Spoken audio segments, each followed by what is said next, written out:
جو لوگ کمزور ذہن رکھتے ہیں ساری زندگی فیصلہ ہی نہیں ہوتا کوئی، ڈرتے رہتے ہیں، سہمے سہمے وقت گزارتے ہیں، اپنے آپ کو فکری یہ جو ایمان ہوتا ہے یہ بندے کو طاقتور کرتا ہے، بندہ مضبوط ہو جاتا ہے۔ مجھے بتائیے نا، جب ایمان پکا ہو کہ روزی دینے والا اللہ ہے تو پھر بندہ کسی مالدار آدمی کے پیچھے کبھی بھاگتا ہے، کبھی کسی بڑے آدمی سے ڈرتا ہے؟ جب اسے پتا ہو کہ عزت اور ذلت اللہ کے دستے قدرت میں ہے، پھر وہ سیاستیں سازشیں یہ کام کرتا ہے۔ تو پہلے تو مضبوطی ایمان درکار ہمارے بچوں کے اندر، ہمارے مزاجوں کے اندر، جب تک وہ مضبوطی ایمان۔ حضرت مولا علی شیر خدا کرم اللہ تعالی وجہہ الکریم ایک دفعہ بڑے علیل ہو گئے، کمزوری آ جاتی ہے، بندہ بیمار ہو جاتا ہے۔ تو ہمارے ہاں بیمار لوگ بعض اوقات ایسا جملہ بولتے ہیں جو کفر کے زمرے میں چلا جاتا ہے۔ آپ پریشان ضرور ہیں، تکلیف میں ضرور ہیں، لیکن آپ بات وہی کریں گے جو شریعت اجازت دیتی ہے۔ حضرت علی شیر خدا شدید علیل تھے، ایک صحابی تیمارداری کرنے گئے تو حضرت مولا علی کا چہرہ دیکھ کے پریشان ہو گئے، کہنے لگے آپ تو بڑے سخت علیل ہیں، اللہ خیر کرے، اللہ تعالیٰ آپ کو صحت دے۔ تو حضرت علی کہنے لگے تو فکر نہ کر، مجھے اس بیماری سے کچھ بھی نہیں ہوگا۔ نے کہا کیوں؟ فرمانے لگے مجھے نبی پاک علیہ السلام نے فرمایا تھا علی اس وقت دنیا سے جاؤ گے جب داڑھی خون سے رنگین ہو جائے گی، تو اس کا مطلب ہے میں خنجر کے وار کے ساتھ شہید کیا جاؤں گا، میں بیماری سے دنیا میں نہیں جاؤں گا، میں یہ بیماری سے مجھے کچھ بھی نہیں ہوگا، اللہ مجھے شفا دے دے گا، چونکہ حضور نے فرمایا کہ ساڈے نبی دی زبان ساڈے واسطے قرآن۔ تو سب سے پہلے تو اپنے ایمان کے اندر، توکل کے اندر مضبوطی پیدا کریں۔ مسلمان دیکھو نا، نماز پڑھنے سے روزی میں برکت ہوتی ہے، تو پھر اس کا مطلب یہ ہے کہ جب ٹائم آئے نا نماز کا تو گاہک جتنے مرضی کھڑے ہوں پھر دکان بند کرنی چاہیے، پھر نماز پڑھنی چاہیے، کیونکہ روزی تو اللہ نے دینی ہے، گاہکوں نے تو دینی۔ تو سب سے پہلے ضروری ہے مضبوطی ایمان، توکل، اللہ کی ذات پر بھروسہ۔ آپ کبھی میدان کربلا کا پورا نقشہ اپنے سامنے رکھیں نا، دو چیزیں ہیں، امام حسین کو نظر آ رہا ہے اب شہادت ہو جائے گی، اتنی بڑی فوج آئی ہے، خدا کی حکمت کے تقاضے سمجھ میں آ رہے ہیں، حالات کیا ہوں گے سمجھ آ رہی، پر ایک لمحے کے لیے بھی ان کا توکل کمزور نہیں ہوا۔ اپنے رب پر جو مضبوط بھروسہ ہے، سیدہ طیبہ طاہرہ حضرت فاطمہ الزہرا رضی اللہ تعالیٰ عنہا اونٹ کے بالوں کی بنی ہوئی چادر اوڑھ کر چکی پیس رہی تھی۔ یہاں بیویاں بڑا روتی ہیں، غریبی بڑی ہے، بڑی غریب بھی ہے، حالانکہ اب کون بندہ پیبند والے کپڑے پہنتا ہے جی؟ اب تو بڑی مشکل سے وہ لوگ ملتے ہیں جو جوتا ٹوٹ جائے تو گانٹھ کے پہنے، ورنہ تو نئے جوتے آ جاتے ہیں۔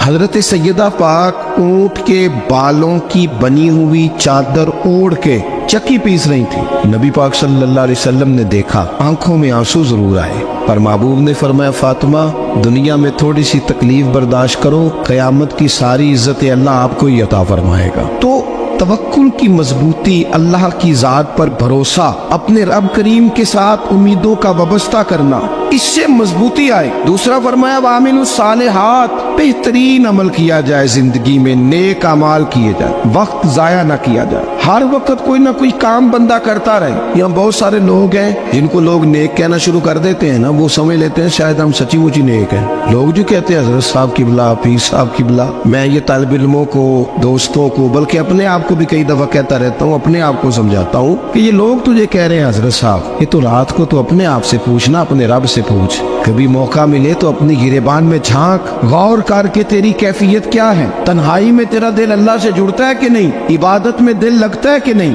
خدا کا خوف دل میں رہتا ہے کہ نہیں، غریب کی محبت، عزیزوں قربت والوں کا احساس طبیعت میں موجود رہتا ہے کہ نہیں۔ ویسے تو میرا مطلب ہے، لوگ کہہ دیتے حاجی صاحب آپ بڑے سخی ہیں، تو اس سے تو نہیں نا بندے نے سخی ہونا، سخی تو تب ہونا ہے جب اللہ کی بارگاہ میں مقبول ہوگا۔ اعمال صالحہ، نیک کام، اور وہ کرتا رہے بندہ، کوئی بھی کام اسے نیکی کا مل جائے نا۔ دیکھنا اپنا معیار ہر انسان نے بنایا ہوتا ہے کامیابی کا۔ کچھ لوگوں کا خیال یہ ہوتا ہے کہ بچے میرے پڑھ گئے، اپنی اپنی جگہ پہ سیٹ ہو گئے، میں اب بڑے سکون میں ہوں۔ کچھ کی رائے یہ ہوتی ہے کہ میں نے سب بچے بچیوں کا بیاہ کر دیا ہے، گھر میرا بن گیا ہے، اب میں بڑے آرام میں ہوں، قرار میں ہوں، سکون میں ہوں۔ تو اپنی اپنی رائے ہوتی ہے، لیکن حقیقت وہ ہے، اصل وہ ہے جسے اللہ کے قرآن نے بیان کیا۔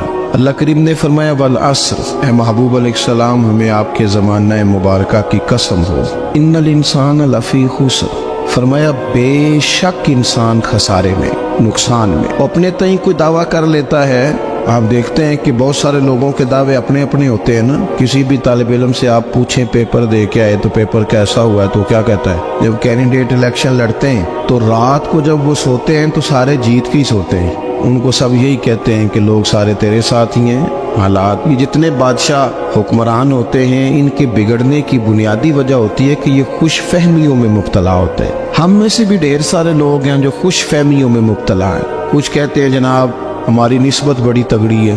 بھئی نسبت تو امام حسین سے تگڑی تو کسی کی نہیں نا. تو ساری رات نماز پڑھتے تھے, روزے رکھتے تھے, اللہ کو یاد کرتے تھے. آپ خالی نسبت پر بیٹھ کر عمل چھوڑ جائیں تو یہ کیسے ممکن ہے؟ تو اپنے اپنے تئیں لوگوں نے معیار کامیابی کے قائم کر لیے ہیں. اللہ فرماتا ہے کہ محبوب مجھے قسم ہو زمانے کی انسان نقصان میں. یہ دن بدن جو وقت گزار رہا ہے تو اس کا نقصان, اس کا خسارہ, اس کا گھاٹا بڑھتا جا رہا ہے روز نقصان میں. کتنا عمر کا حصہ لوگوں نے ضائع کر دیا. کتنے بہترین لوگ تھے لیکن روزی روٹی کے پیچھے وقت سارا برباد ہو گیا. یہ رزق حلال کے لیے دوڑ دھوپ ہو وہ تو بڑی بات, لیکن تکبر کے لیے اور خواہشات, بیجا خواہشات کی تکمیل کے لیے, ایک دوسرے سے آگے بڑھنے کے لیے بڑا وقت ضائع کیا لوگوں نے. اچھا کوئی بھی نہیں جیتا, خاندانوں میں بھی کوئی نہیں جیتا, برادریوں میں بھی کوئی نہیں جیتا, پر لڑائی ساری زندگی کی ہے. میں نے آگے گزرنا, میں نے آگے, حالانکہ کوئی کسی کو جیتنے دیتا ہی نہیں. اپنے اپنے تئی لوگوں نے معیار قائم کیے کامیابی کے. اللہ فرماتے ہیں بے شک انسان نقصان میں ہے, لیکن جس میں 4 خوبیاں پائی جائیں اللہ کا قرآن کہتا ہے وہ بندہ کامیاب ہو. کون کون سی؟ الا الذین آمنوا. سب نقصان میں نہیں سوائے ان لوگوں کے جو ایمان لائے. سب سے پہلے کیا کرے؟ ایمان ہو اس کے پاس, مضبوط ایمان. وعملوا الصالحات, اور ایمان بھی لائے اور نیک کام بھی کرے. اور صرف نیک کام نہ کرے, وَتَوَاصَوْا بِالْحَقِّ, لوگوں کو حق بات کی نصیحت بھی کرے. اور ظاہر ہے سچ بولے گا, حق بولے گا تو بڑے لوگوں کے مفادات کو ٹھیس پہنچے گی, کچھ لوگوں کو تکلیف بھی ہوگی. تو اب جب تکلیف ہوگی تو پھر مصیبت بھی آئے گی. تو اگر حق بات کہنی ہے تو پھر کیا کرے؟ وَتَوَاصَوْا بِالصَّبْرِ, اور ایک دوسرے کو صبر کی بھی وصیت کرے. 4 چیزیں پائی جائیں, ایمان, اعمال صالحہ, حق کی نصیحت, اس رستے میں آنے والی تکلیف پر صبر. اگر یہ 4 چیزیں میسر آتی ہیں تو اللہ کا قرآن کہتا ہے بندہ کامیاب ہے. اور اگر یہ 4 چیزیں نہیں تو پھر کوئی بندہ جتنا مرضی دعویٰ کرے, جتنا مرضی شور کرے, جتنا مرضی اعلان کرے, وہ کامیاب ہو سکتا. سب سے پہلے تو اپنا ایمان پکا کرے.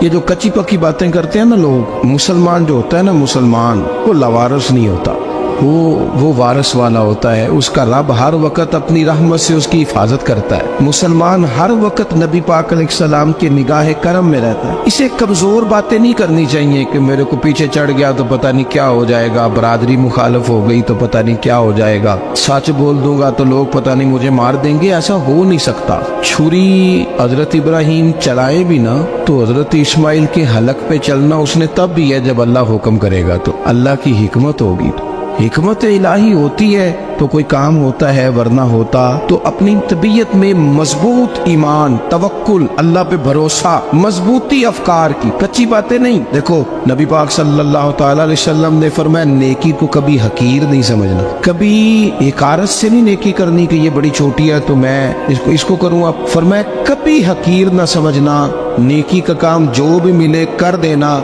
فرمایا اگر بھائی سے مسکرا کے ملو گے بنا تو اس پر بھی اللہ تمہیں صدقے کا ثواب عطا کرے گا. ہم تو اس دین سے کے ماننے والے ہیں جو کہتے ہیں تو گلی سے روڑا اٹھا دے, کانٹا اٹھا دے, کسی کی تکلیف دور کر دے, کسی پر گنجائش کر دے, کسی کے لیے آسانی کر دے. جو بھی خیر کا کام میسر آئے پورے دن میں اسے چھوڑے نہیں. صبح گھر سے نکلے, وہ ایک صحابی تھے, غالباً تابعی تھے, تو بازار جاتے اپنے غلام کے ساتھ تو سارا بازار گھوم کے واپس آ گئے. خادم نے کہا جناب کو نہ کوئی خریدا نہ کچھ بیچا. تو آپ سارا بازار گھوم کے آ گئے. فرمانے لگے تیرا کیا خیال ہے؟ میں نے کچھ بھی نہیں کیا. کہا جناب پھر کیا کیا ہے؟ فرمانے لگے تم نے دیکھا جو بندہ بھی گزرا میں نے اس کو کہا السلام علیکم, تو کتنی کو نیکیاں میں جمع کر کے آ گیا ہوں. کوئی خیر جو میسر آئے. ہم سمجھتے ہیں کہ شاید کو کروڑ کو روپیہ ہوگا تو پوری مسجد بناؤں گا تو پھر میں نے نیکی کر دی ہے. شاید جناب میں, حالانکہ یہ چھوٹے چھوٹے کام ہے نا, چھوٹے چھوٹے کام, ان کی تو زیادہ ضرورت ہوتی ہے, ان کی تو زیادہ حاجت ہوتی ہے. کوئی آپ رستے میں گزر رہے ہیں تو نیچے کوئی کھڈا بنا ہوا ہے تو اس پر ہم کیا کرتے ہیں, گاڑی میں بیٹھ کے تبصرہ کرتے ہیں اے روڈ کھورے کدو بننا ہے. بھئی یہ کھڈا ہے نا تو آپ نیچے اترے نا, تو آپ دھابڑا لیں نا, کئی پکڑے نا, یہ تو 5 منٹ کا کام ہے.